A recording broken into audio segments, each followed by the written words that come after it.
Binge the full week of The Ray Taylor Show ad-free over at inspireddisorder.com/plus. This is The Ray Taylor Show. Welcome to Top 5 from The Ray Taylor Show, where each week I rank movies, usually movies, in a variety of categories from franchise and subgenre to directors and actors. No film or sometimes TV show is left unwatched as I break down my top 5 picks. So join me every Sunday for a new episode and get ready to dive into the world of film or television with Top 5 from The Ray Taylor Show. In this episode, I am ranking my top 5 episodes, TV episodes from the series Black Mirror, specifically Season 1 and 2, or Series 1 and 2, as they are called in the UK, where this show started, where Black Mirror started as a British anthology series created by Charlie Brooker.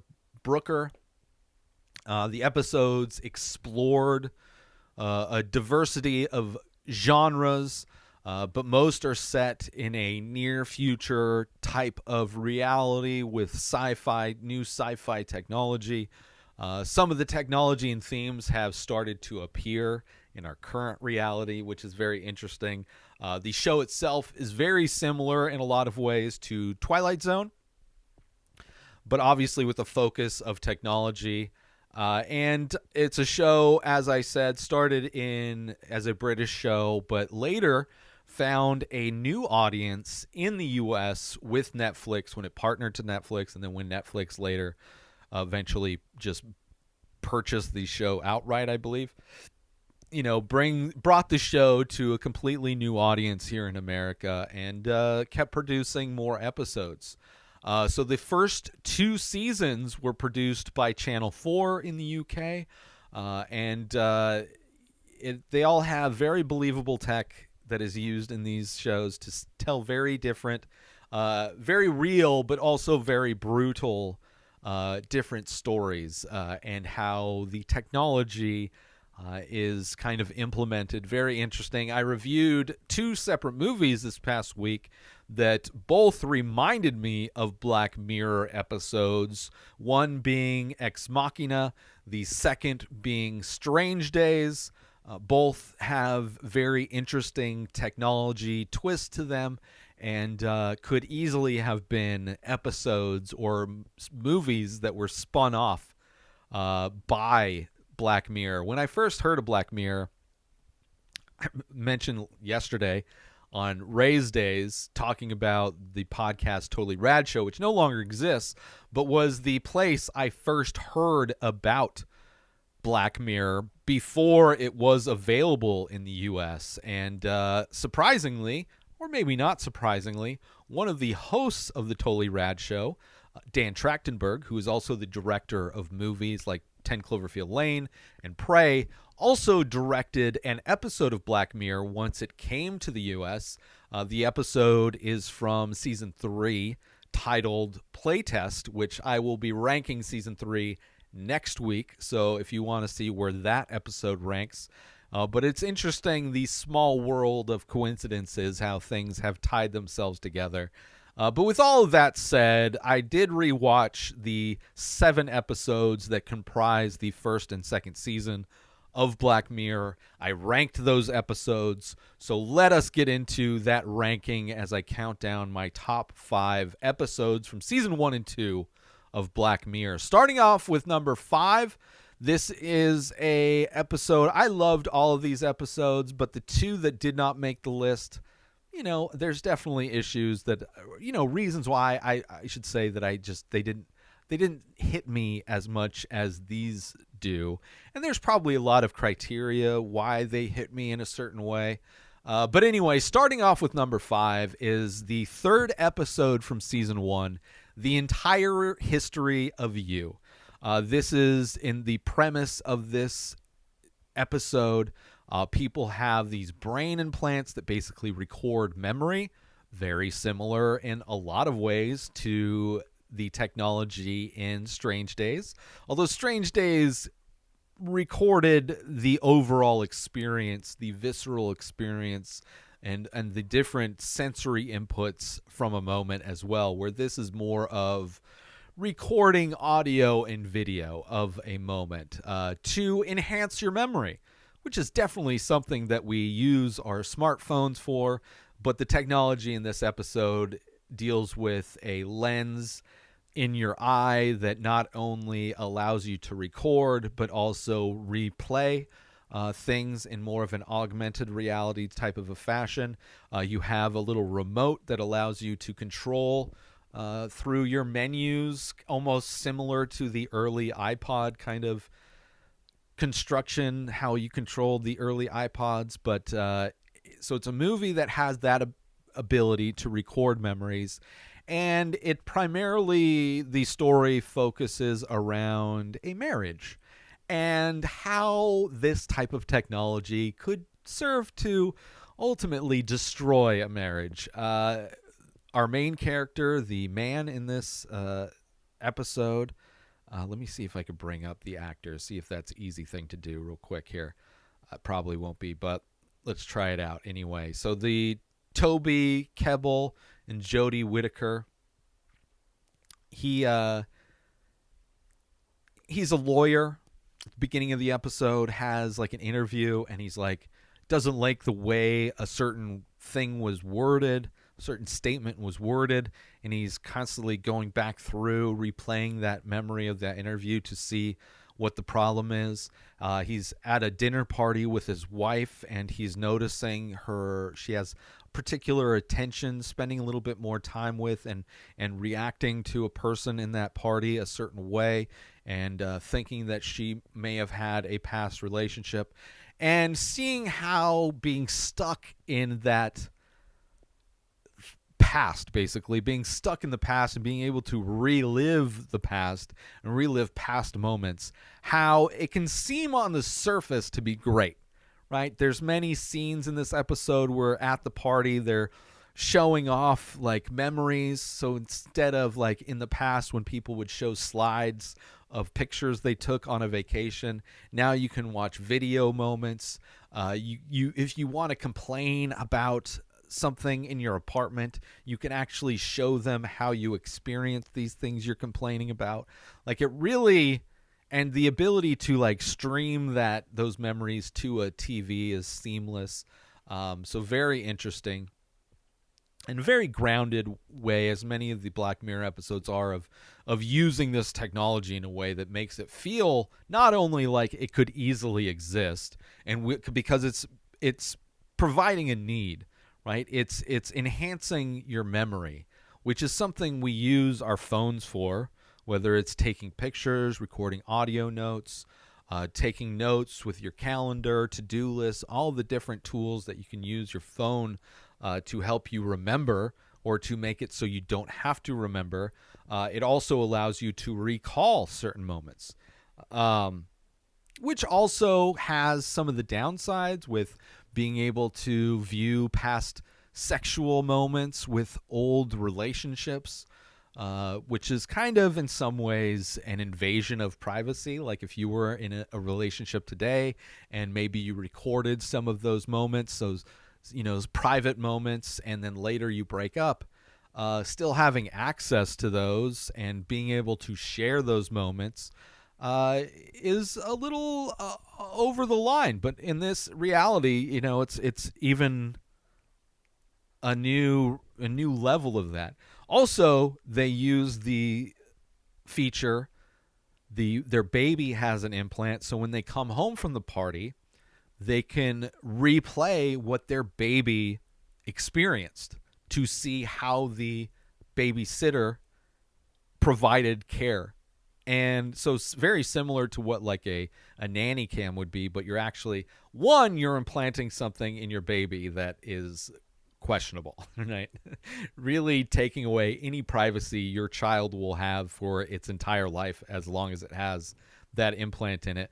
But also being able to review how the nanny took care of the baby when it's crying or not happy, or just when different things happen. You can replay all of those things and you have access to all those things. It's very kind of a creepy idea, but it's mainly something that forces a wedge between this couple as this guy uncovers that her connection with this other dude is more than what she says.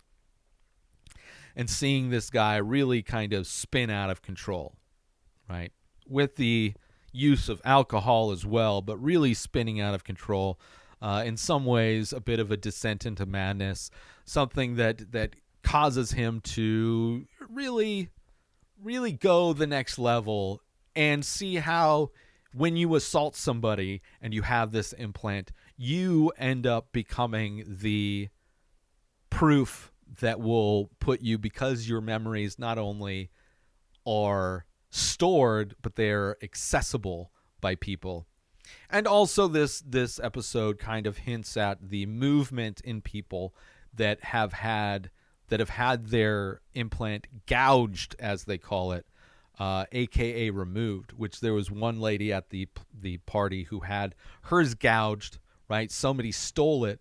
So now all of her memories could then be sold to somebody else. So anything that has been saved about her watching herself take a shower, whatever she's had saved, all of the many things are now, stolen by somebody else, which is scary. But she likes having no connection to that, not having that implant anymore. So it sets up this kind of world and how it's used, and it's a lot of the downfalls of this technology in an interesting way. With it ends up him gouging himself, which I thought was, just kind of the dark conclusion to that episode. So coming in at number 5, my 5th favorite episode of Black Mirror from the first 2 seasons is season 1, episode 3, The Entire History of You. Great, right? Moving on to my 4th favorite episode from the first 2 seasons of Black Mirror.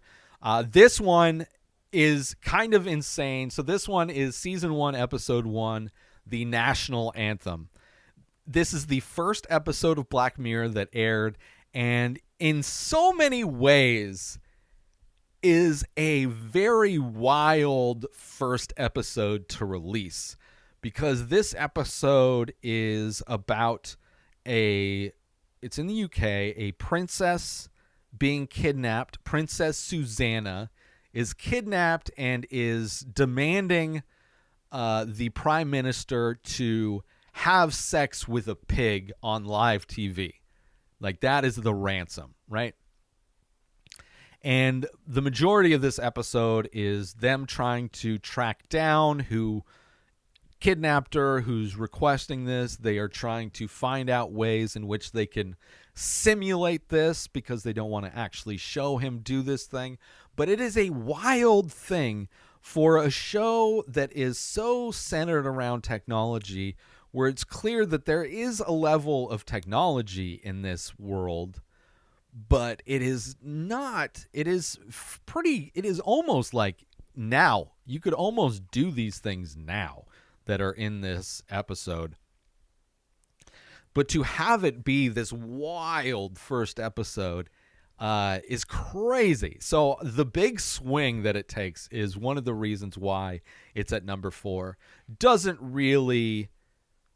Isn't necessarily as technological as some of the other stuff, right? The video that they sent, the ransom video, ended up going public. Like, somebody ripped it and have posted it up on YouTube, and it went viral. They were getting 50,000 views right away. It's trending on Twitter, right? This story went global. So the news organizations who were trying to keep it secret because they were asked by the government to not broadcast the story, it already went global. So they were kind of forced in some ways to comment on it, right? They tried to do a deep fake, right, which is kind of commonplace now, but at the time, very new tech, I guess, of the time. It's a very dark comedy. Very much, there's even a reference to Dogma 95, which I appreciate as somebody who loves film, who loves the idea of what Dogma 95 was, which was like a list of rules for directors to follow in order to be certified in this film movement that was anti-technology in a lot of ways. Was a lot of the rules that were part of Dogma 95 was like just the elimination of special effects. It is a direct comment on the nature of where film has gone, where so much of film is CG, digital. Very few things are actually captured in camera. And Dogma 95 is really about creating a movie that is 100% captured in camera, using specific cameras, following specific rules. And it's kind of fun that this show is a commentary on technology, just as that film movement was. So it's kind of interesting to see Dogma 95 referenced. During this thing, a finger gets cut off, right? Supposedly because they found out that they were trying to fake the recording, which goes against the rules. There's a reporter that's trying to investigate. The police accidentally shoot the reporter. So it's just a situation that keeps causing more and more trouble as they're trying to not do what is asked of them to do. And then the way it ends, where you find out that everything was in many ways an art piece and considered to be one of the greatest works of modern art, is kind of crazy, right? This whole thing created by an artist, completely fraudulent, but in using the paranoia, by using new technology, by using forcing people to do something that would completely shame them, was able to create this insane video that, because it was broadcast live, there is no way to keep that from getting out into the public and for lasting forever online. It will forever be something that Prime Minister is connected to.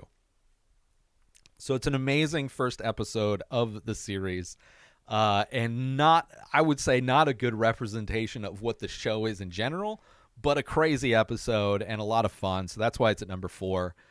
From episode 1, season 1, the national anthem.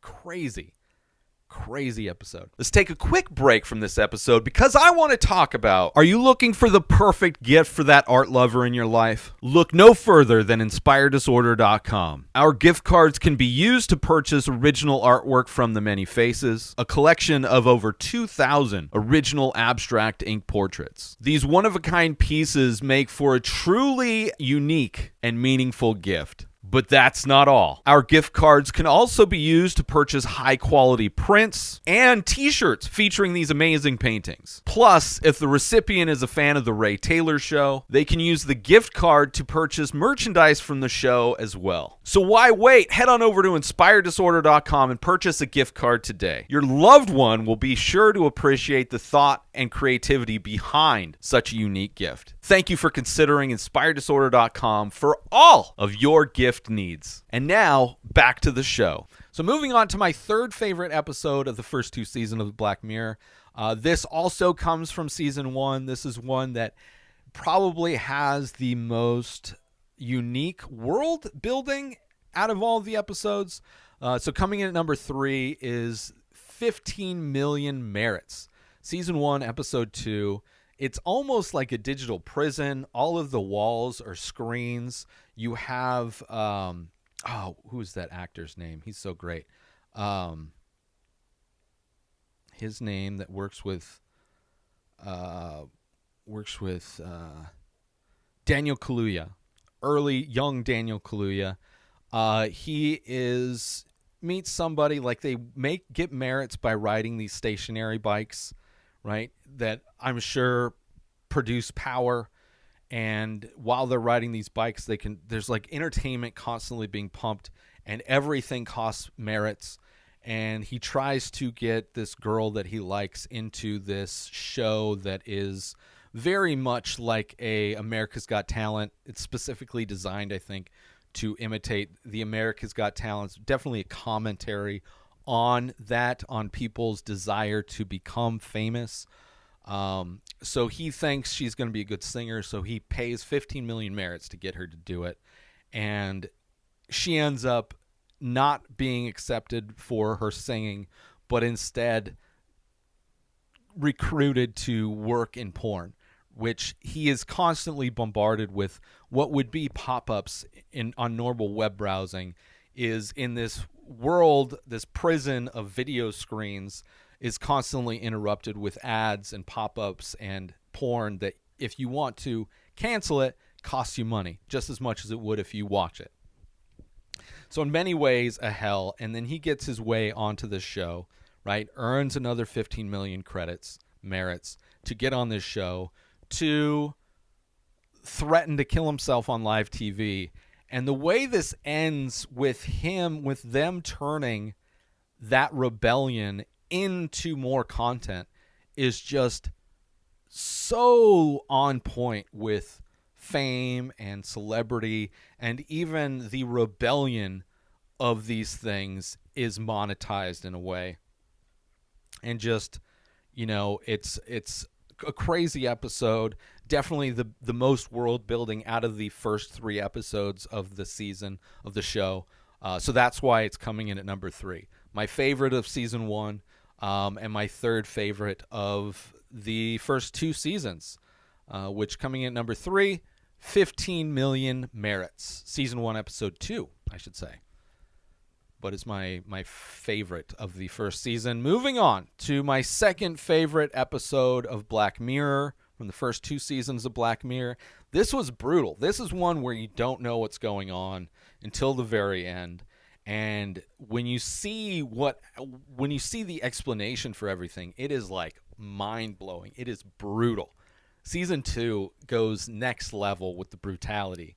And coming in at number 2 is season 2, episode 2, The White Bear, right? You have this woman waking up, doesn't know where she is. She kind of like finds little clues, and she's in this house. She finds some things. She kind of leaves, and she sees these people, like everybody's recording her on her phone, not interacting. She's like asking for help. What's going on? She has bandages on her arms. She doesn't know what anything is, right? She wakes up, doesn't have any memory. And she thinks she's being chased by somebody who's out to get her. She partners up with these other people, and then she ends up getting to a place where she thinks she's going to turn off the signal that's brainwashing all of these people. And then it turns out that she is part of a live TV show that is broadcasting her being freaked out by all these people as she's filmed, because she's a prisoner, and this is her punishment for participating in the murder of a child that she filmed, and her boyfriend or fiance or whatever at the time, as he committed these acts. So this is forever her punishment, where she gets her mind erased, and every day, and it almost is a theme park of people going, they take a class to learn how they need to interact to stay safe.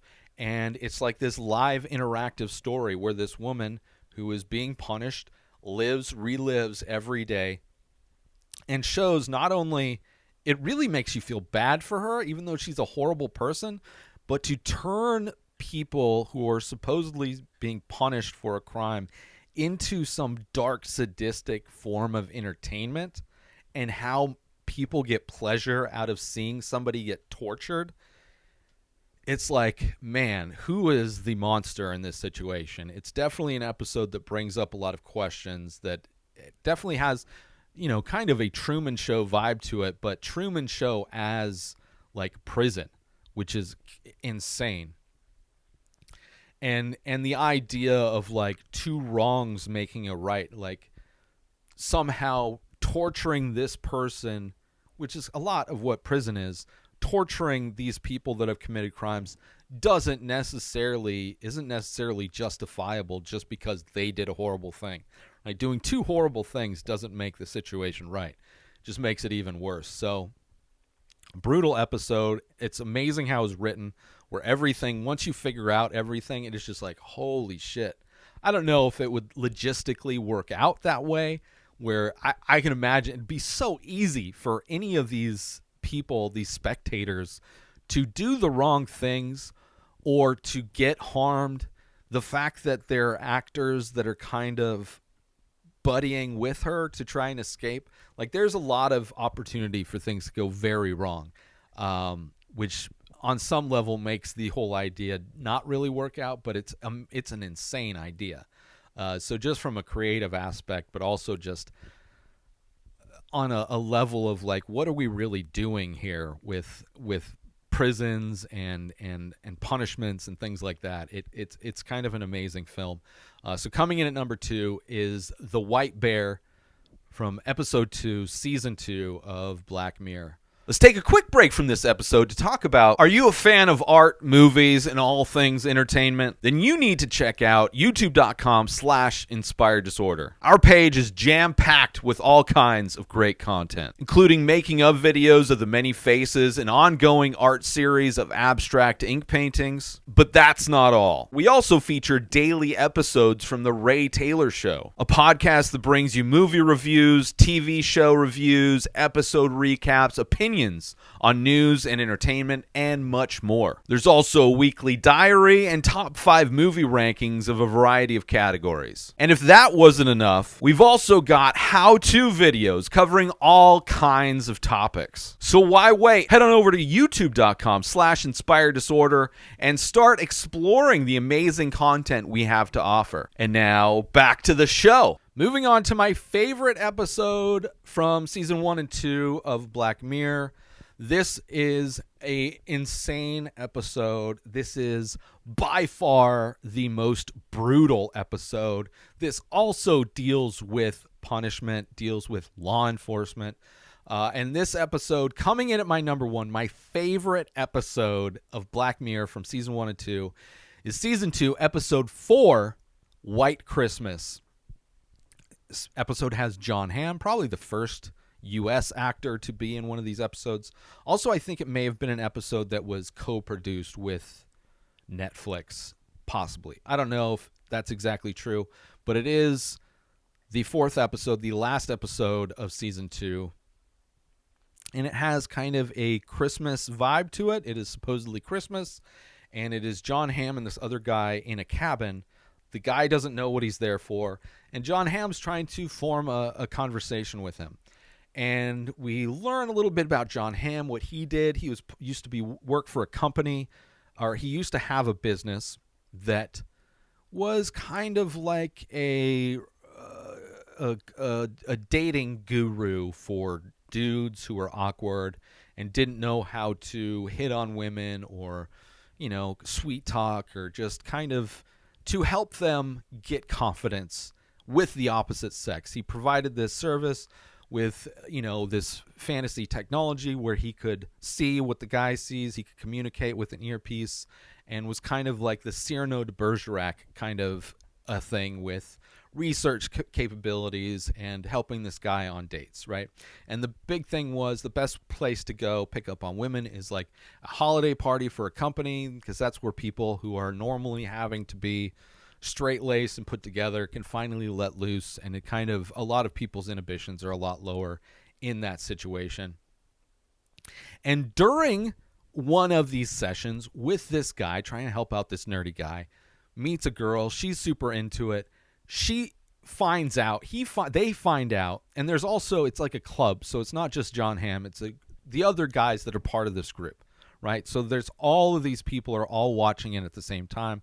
They're all kind of giving their advice, and they do that for each other. It's like a group. But it turns out that this guy ends up hooking up with a girl that actually wants to commit suicide and thinks that he wants to do like a Romeo and Juliet type of a sayonara to life.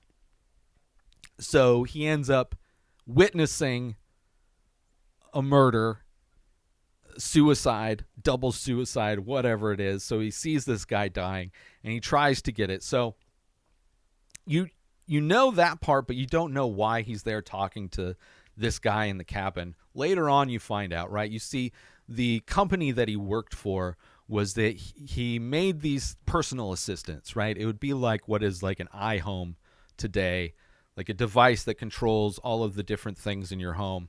But how they do that is they basically clone your essence into a device. So similarly in some ways to like Severance, kind of, you basically replicate the person you are, but you're put into this little device, And you exist in that device. A version of you exists in this device, a prison in this device, and that version of you is a slave to yourself, right? The idea is that you know all of your preferences for things, so you would be able to know when you need to wake up, keep you on track with all the things you need to do, get your toast the right doneness, like to have your coffee ready at a certain time, right? It makes sense on a capitalism level that it would be great. But then he's the one that like breaks you. He's the one that breaks that version of you that is now existing in this device for eternity.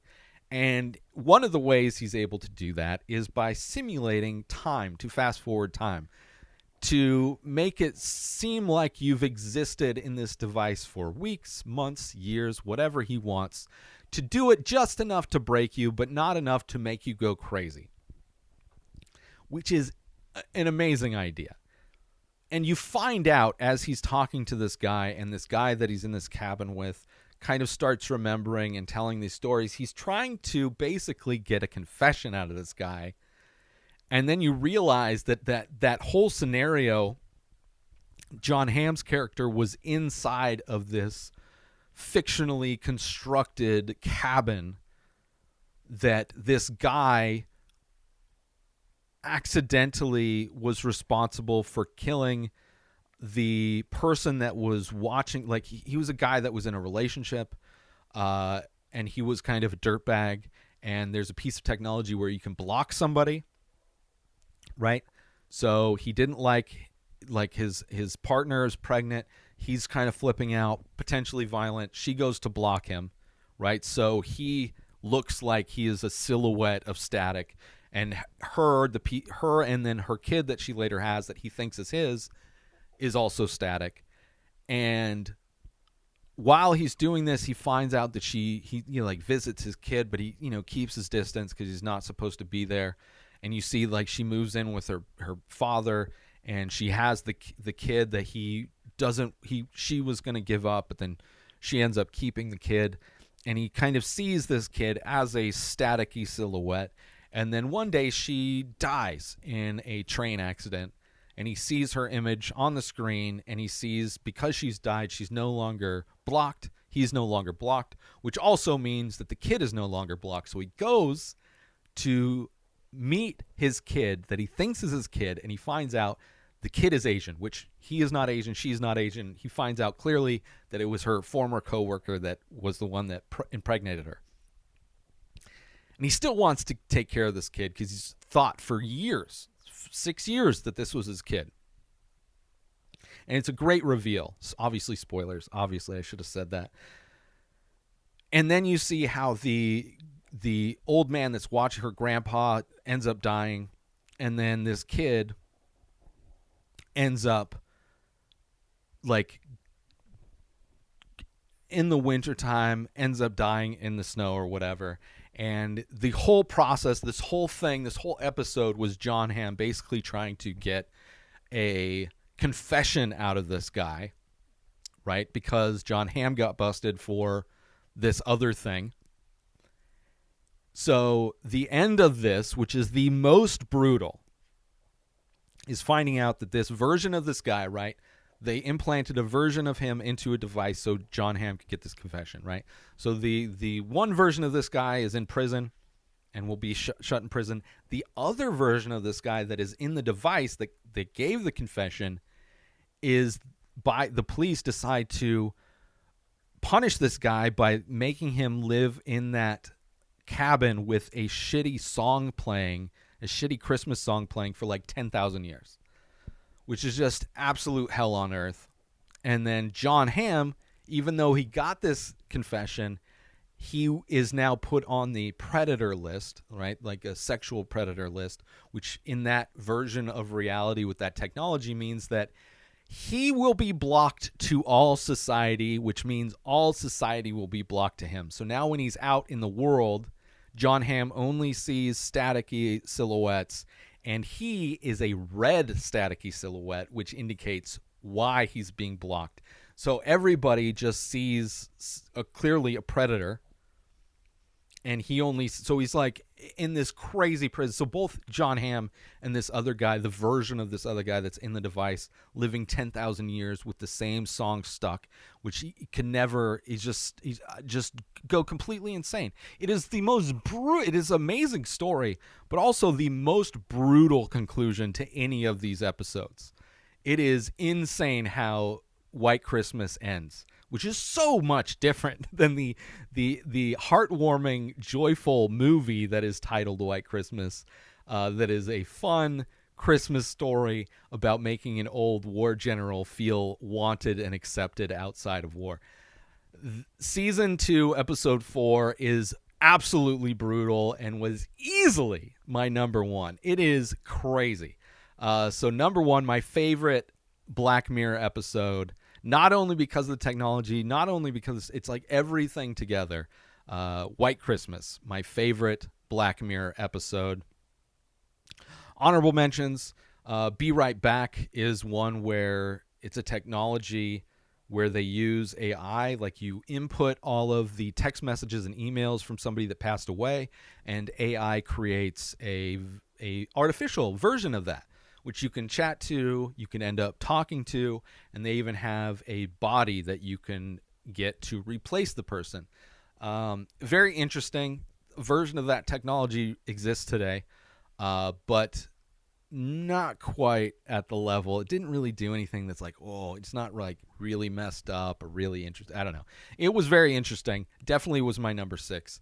And then the one I didn't really like is the Waldo moment, where a cartoon character basically runs for office, ultimately loses, but then that technology is basically used to destabilize governments in all kinds of other countries around the world. And just kind of a bummer that it's just something that in many ways happens. In many ways, Trump was like the living embodiment of this disgusting animated character. An interesting premise, but ultimately is my least favorite of the 7 episodes. So let me do a recap one more time of my favorite episodes, my 5 favorite episodes of season 1 and 2 of Black Mirror. This is my top 5 Black Mirror episodes from season 1 and 2. Starting off with number 5 is The Entire History of You. Number 4 is the National Anthem. Number 3 is 15 Million Merits. Number 2 is The White Bear. And number 1 is White Christmas. I would love to hear how you would rank your favorite episodes from season 1 and 2 of Black Mirror. I will be doing season 3 next week and season 4 the week after that. Thank you, as always, for tuning in to Top 5 from The Ray Taylor Show. I hope you enjoyed my rankings and analysis of my top 5 episodes of Black Mirror Season 1 and 2.